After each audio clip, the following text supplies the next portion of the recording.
नमस्कार, मी डॉक्टर श्रीपाद भालचंद्र जोशी. विदर्भ साहित्य संघाचे सध्या जी निवडणूक चालू आहे त्यामध्ये विदर्भ साहित्य संघ वाचवा ही चळवळ चालवणार आहे. ही चळवळ निवडणुकीनंतरही सुरूच राहील, ती बंद होणार नाही आहे. कारण याच्या आधी ती सुरूच होती, साहित्य संस्था वाचवा म्हणून. आता विदर्भ साहित्य संघाची त्यात भर पडलेली आहे. साहित्य संस्था या जर राजकारणी व्यावसायिक साहित्य क्षेत्राबाहेरचे लोक ताब्यात घेणार असतील तर त्या वाचवण्याची अधिक मोठी व्यापक जन चळवळ आम्ही उभी करणार आहोत. त्यामुळे मतदारांनी, सदस्यांनी या संस्थेच्या, आपण सुद्धा त्या चळवळीचा एक भाग आहोत आजच. कारण ही निवडणूक ही शेवटची संधी आहे. त्या विषयावर मी पुन्हा बोलणार आहे, ही शेवटची संधी का आहे. पण आज मला हे लक्षात आणून द्यायचं आहे, मतदारांच्या, सदस्यांच्या, साहित्यिकांच्या, लेखकांच्या या निवडणुकीमध्ये 5 अध्यक्षीय उमेदवार उभे आहेत. विदर्भ साहित्य संघाच्या प्रमुखपदी, अध्यक्षपदी 103 वर्षाची उज्ज्वल परंपरा आहे. त्या परंपरेत आपण बसतो का याचा आधी विचार करावा सर्व उमेदवारांनी. मी बसतो असं प्रत्येकाने ठामपणे सांगावं की मी बसतो, आणि का बसतो. किती पुस्तकं आहेत तुमची, किती लेखन आहे, किती वाङ्मयीन चळवळीमध्ये किती वर्ष घालवली आहे, किती वर्षाचा अनुभव आहे, विदर्भ साहित्य संघ चालवण्याचा अनुभव किती वर्षाचा आहे, साहित्याशी तुमचा संबंध किती, कसा, कोणत्या स्वरूपाचा आहे. एक उमेदवार आहेत ज्यांच्या 40 वर्षाच्या मित्रांनी ते उभे झाल्याबरोबर सांगितलं की 40 वर्षाचे माझे हे मित्र आहेत, परंतु विदर्भ साहित्य संघाच्या अध्यक्षपदी असण्याची कुवत, सामर्थ्य, क्षमता आणि लायकी त्यांची नसल्या कारणाने मी त्यांच्या विरोधी असलेल्या विदर्भ साहित्य संघ वाचवा समूहातून कार्यकारी मंडळ सदस्यपदासाठी निवडणूक लढवतो आहे. त्यांनी हेही सांगितलंय की या उमेदवाराचे, जो अध्यक्षपदावर दावा करतोय, त्यांचं गेल्या 5 वर्षामध्ये कुठलंही योगदान विदर्भ साहित्य संघामध्ये स्पष्टपणे नसल्यामुळे असंतोष निर्माण झालेला आहे. या लोकांच्या नाकर्तेपणामुळे 111 अर्ज कार्यकारिणी सदस्यासाठी आले. त्यांची कार्यकारिणी पूर्णपणे त्यांच्या नेतृत्वाखाली निवडणूक लढत नाहीये. विदर्भ साहित्य संघाच्या शाखा ज्या आहेत त्या विदर्भ साहित्य संघ वाचवण्यासाठी या पॅनलमध्ये उमेदवारी घेऊन उभे आहेत. या उमेदवाराबद्दल त्यांनी सांगताना लिहिलेलं आहे की या माणसाचे लेख सुद्धा मी लिहून दिलेले आहेत. किती पुस्तकं आहे त्यांच्या नावाने, किती लेखन आहे, काय वाङ्मयीन चळवळ आहे. केवळ पुरस्कारांचं वाटप करणारे 2 उमेदवार आहेत आपापल्या संस्थांच्या मार्फत. पुरस्कार वाटप केलं लोकांना, साहित्यिकांना, लेखकांना, म्हणजे विदर्भ साहित्य संघाच्या अध्यक्षपदासाठी पात्रता नाही आहे ठरत. हे मतदार ठरवतील ना, सदस्य ठरवतील ना कोण पात्र आहे. आणि जर सदस्यांना, मतदारांना अवाङ्मयीन, असाहित्यिक, राजकारणी आणि व्यावसायिक युतीने आणलेला उमेदवार, साहित्यिक नसलेला उमेदवार, लेखक नसलेला उमेदवार, वाङ्मयीन चळवळीची दृष्टी नसलेला, संस्थेला दिशा देण्याची क्षमता नसलेला उमेदवार हा जर अध्यक्षपदी बसवायचा असेल तर याचा अर्थ असा आहे की आपला विवेक आपण जागृत ठेवलेला नाही आहे. कोणाच्या तरी आदेशाने, कोणाच्या तरी पक्षाच्या आदेशाने, कोणत्या तरी खाजगी आमिषाने आपण असे उमेदवार या संस्थेच्या अध्यक्षपदी कृपा करून बसवू नये. इतिहास मतदारांना आणि सदस्यांना माफ करणार नाही. केवळ त्या उमेदवारालाच माफ करणार नाही असं नाही, तर जे उमेदवार अपात्र लोक विदर्भ साहित्य संघाच्या अध्यक्षपदी आणि कार्यकारी मंडळात निवडून देतील त्यांना सुद्धा इतिहास कधी क्षमा करणार नाही. आपल्याही नावाने इतिहास लिहिला जाईल, वाईट लिहिलं जाईल आपल्या नावाने की आपण संस्था राजकारण्यांच्या, व्यावसायिकांच्या, बिल्डरच्या कोट्यवधी रुपयाची जागा ज्यांना हवी आहे त्यांना सोपवली. म्हणून प्रत्येक मतदारांनी, सदस्यांनी कृपा करून विवेकाने विचार करावा की खरंच आपल्याला सोपवायची आहे का संस्था असाहित्यिकांच्या हाती, लेखक नसलेल्यांच्या हाती, वाङ्मयीन दृष्टी नसलेल्यांच्या हाती. या लोकांनी विदर्भ साहित्य संघाची घटना तरी वाचली आहे का, त्याचं उद्दिष्ट तरी त्यांना माहीत आहे का, ही संस्था कशाकरता निर्माण झाली. केवळ वर्धापन दिन, साहित्य संमेलन, वर्षभरातलं एखादं काही थातूरमातूर 4 कार्यक्रम एवढ्याकरता ही संस्था निर्माण नाही झाली. मी या संस्थेचे उद्दिष्ट वाचून दाखवतो ना. केवढी गंभीर संस्था आहे, 103 वर्षाची, 11 जिल्ह्याची संस्था आहे. मराठी भाषा, साहित्य, संस्कृती याला वळण देण्याची संस्था आहे. काय उद्देश आहेत. भाषा, साहित्य, संस्कृती, कला यांच्या अभिवृद्धीर्थ प्रयत्न करणे. काय प्रयत्न केले अभिवृद्धीसाठी. कार्यक्रम करणे म्हणजे प्रयत्न करणे नाही आहे. जनतेची साहित्यविषयक आस्था, सद्भिरुची, साहित्याचं रसग्रहण करण्याची शक्ती तुमच्यात तरी आहे का ती शक्ती रसग्रहण करण्याची. जे अध्यक्षपदाचे उमेदवार म्हणून उभे राहू इच्छितात, दावा करतात, ती विकास घडवून आणण्यास सहाय्यभूत होणे. कोण सहाय्यभूत होईल. ज्याच्या स्वतःमध्ये ती असेल तो.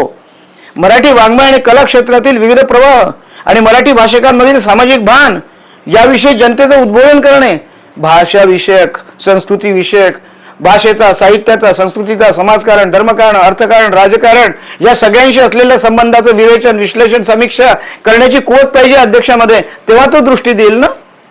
मराठीतील महत्वाचे तसेच विदर्भातील मौलिक मराठी लेखन, महत्वाचे लेखक, कवी, कलावंत, संशोधक इत्यादी बाबतची त्यांच्या कार्याची, त्यांच्या संबंधातली माहिती अन्य भाषेतून प्रस्तुत करणे. विचारा सध्याच्या पदाधिकाऱ्यांना, याच्या आधीच्याही 10 वर्षाच्या लोकांनी केलेली नाही आहे. गेल्या 15 वर्षापासून त्याच्यामुळे ही संस्था असाहित्यिकांची होत गेलेली आहे. ती प्रस्तुत करणे, करवणे, त्याला उत्तेजन देणे आणि सहकार्य करणे. काय झालं याच्यातलं? याच्यासाठी जी साधनं आहे ती फार महत्वाची आहेत ना.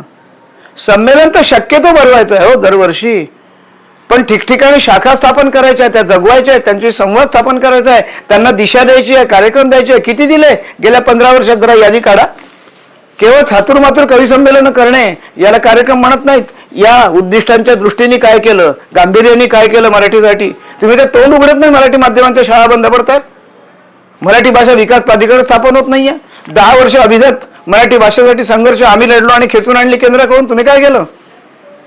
मराठीची एवढी अवनती होते, तोंड उघडत नाहीयेत विभागीय साहित्य संस्था आणि विदर्भ साहित्य संघ. त्याच्यामुळे विदर्भ साहित्य संघ वाचवा उद्दिष्टांची पूर्तीच होत नाहीये. म्हणून हा समूह उभा झालेला आहे. प्राचीन, अर्वाचीन अशा सगळ्या भाषांमधले नामवंत लेखक, ग्रंथकार, कलावंत यांचं चरित्र, साहित्य, कला यांची माहिती वाचकांना उपलब्ध करून द्यायची. किती दिली? मागा यादी मतदारांनो, सदस्यांना जरा विचार केल्या 15 वर्षात काय केलं या लोकांनी. मराठी भाषा, साहित्य प्रवाह इत्यादीचा भारतीय इतर भाषक आणि परकीय भाषक यांना परिचय करून द्यायचा आहे. किती करून दिला हो तुम्ही? जिथे शासनच करून देत नाही, तुम्ही काय करता? प्रादेशिक लोकभाषांचं संशोधन करून त्यांच्याविषयीचे ग्रंथ लिहायचे आहेत.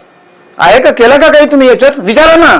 हे मतदारांनी विचारावं, सदस्यांनी विचारावं, जे उमेदवार उभे आहेत त्यांना. मी तर 5 वर्ष विदर्भ साहित्य संघाशी संबंधितही नव्हतो, पण जो काही, आणि गेल्या 15 वर्षापासून ही स्थिती आहे.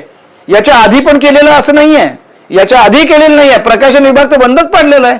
चांगले काम करणाऱ्यांना कामच करू द्यायचं नाही, अशी साहित्य संस्थांमध्ये संस्कृती विकसित झालेली आहे. मराठी भाषा, साहित्य यांच्या विकासाच्या आणि प्रसाराच्या मार्गातल्या अडचणी दूर करायच्या आहे. त्यासाठी उपाययोजना करावी. माहिती आहे का तुम्हाला अडचणी काय आहे, आव्हानं काय आहे? या एकदा चर्चा करा आमच्याशी, सांगतो आम्ही. मराठी भाषा बोलणाऱ्या बृहत समाजामध्ये जागृती करायची आहे, जी आम्ही करतोय साहित्य संघाच्या बाहेर राहून 25 वर्षापासून वेगवेगळी व्यासपीठे निर्माण करून. तुम्ही करता काय नेमकं? विचारा त्यांना प्रश्न.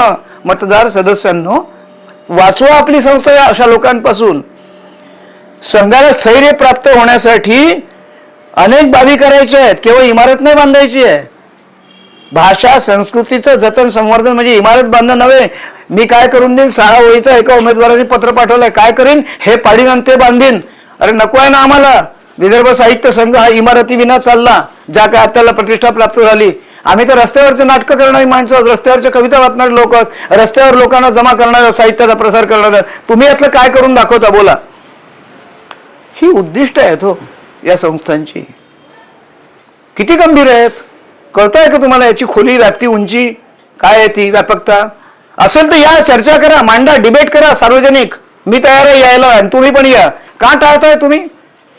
काय जाहीरनामा आहे तुमचा? यातलं काही आहे का तुमच्या जाहीरनाम्यात? फक्त मला महामंडळाचा अध्यक्ष व्हायचं म्हणून अध्यक्ष करा. 2 वर्षांनी येणार आहे, मला ती बिल्डिंग पाडायची, नवीन बांधायची आणि तुम्हाला लाभ द्यायचे म्हणून अध्यक्ष करा. कशासाठी करा तुम्हाला अध्यक्ष? याची उत्तर द्यावी लागतील तुम्हाला मतदार. मी देतो, तुम्ही द्या, एकत्र बसा, आपण सगळे मिळून देऊ. पटू द्या मतदारांना आणि सदस्यांना. आम्ही 42 मुद्द्यांचा जाहीरनामा दिलाय. विदर्भ साहित्य संघ काय करावे लागेल आणि काय करू आहे का कोणाजवळ? हा ज्यांच्याजवळ हा नसेल त्यांना तुम्ही मत देणार आहे का? ज्यांच्याजवळ दृष्टीच नाही आहे, काय करायचं आहे, काय संपलेलं आहे, काय पुन्हा नव्याने जीर्णोद्धार कशाचा करायचा आहे, सांगितलंय का कोणत्या उमेदवारांनी, कोणत्या पॅनलनी तुम्हाला? जर नसेल सांगितलं तर विचारा ना त्यांना की तुम्ही संस्थेसाठी काय करणार आहे. केवळ भाजपचे आदेश आहेत आणि जिल्हाध्यक्षांचे आदेश आहेत आणि भाजपचे कार्यकर्ते म्हणतात आम्हाला मतपत्रिका द्या. अरे तुम्ही भाजप चालवताय का की विदर्भ साहित्य संघ चालवताय? हा काही राजकीय पक्ष नाही आहे. या संस्थेमध्ये सतत सगळ्या विचारसरणीचे सगळे लोक गुणागोविंदांना आणलेले आहेत. तुम्ही कुठे एकाच विशिष्ट विचारसरणीच्या बाजूने संस्था खेचायला मागताय आणि असा उमेदवार उभा करताय त्याच्यासाठी की ज्याचा लेखनाशी साहित्याशी काही काडीचा संबंध नाहीये, ज्याचं नावाने एक पुस्तक नाहीये, ज्याला वाङ्मयीन दिशा देण्याचं सामर्थ्य क्षमता नाहीये? सांस्कृतिक कार्यक्रम केले एखाद्यानी म्हणजे तो विदर्भ साहित्य संघाचा अध्यक्ष होण्याला पात्र नाही ठरत. आपल्या क्षेत्रात थोर असाल तुम्ही, या क्षेत्रात नाही आहात, आणि असाल तर या चर्चा करा, लोकांना कळू दे, डिबेट करा. का टाळताय तुम्ही ते सगळं? विदर्भ साहित्य संघ राजकारण्यांपासून वाचवायचा आहे, व्यावसायिकापासून वाचवायचा आहे, मठ्ठ लोकांपासून वाचवायचं आहे, दिशा न देऊ शकणाऱ्या लोकांपासून वाचवायचं आहे, अशा अनेक शक्तींपासून वाचवायचं आहे, ज्यांना फक्त पाडापाड करून नवीन बांधकाम करायचं आहे आणि कोट्यवधी रुपये कमवायचे आहे. कारण मेट्रो गेली आहे समोरून, 4 FSI झालाय, स्वप्न पडतायत लोकांना जागा ताब्यात घेण्याची, आणि खुलेआम सांगतायत की असं करणार आहोत आणि त्याचे लाभ तुम्हाला देणार आहोत. कसं काय हिंमत होऊ शकते हो एखाद्या अवाङ्मयीन असाहित्यिक माणसाची संस्थेच्या अध्यक्षपदी? याला जबाबदार लेखक आहेत. लेखकांनी आपल्या संस्था अवाङ्मयीन असाहित्यिक लोकांना गहाण टाकल्या आहेत. त्याच्या मोबदल्यामध्ये फक्त क्षुल्लक लाभ आणि स्वार्थ आपले साधून घेण्यासाठी लेखकही तितकेच दोषी आहे. लेखकांनो, तुमच्या संस्था तुमच्या कधीच हातून गेलेल्या आहेत, आता ते व्यावसायिकांच्या, राजकारण्यांच्या, राजकीय पक्षांच्या हाती चालल्यात. आता तरी आपले जरा डोळे उघडा आणि विवेकाने मतदान करा.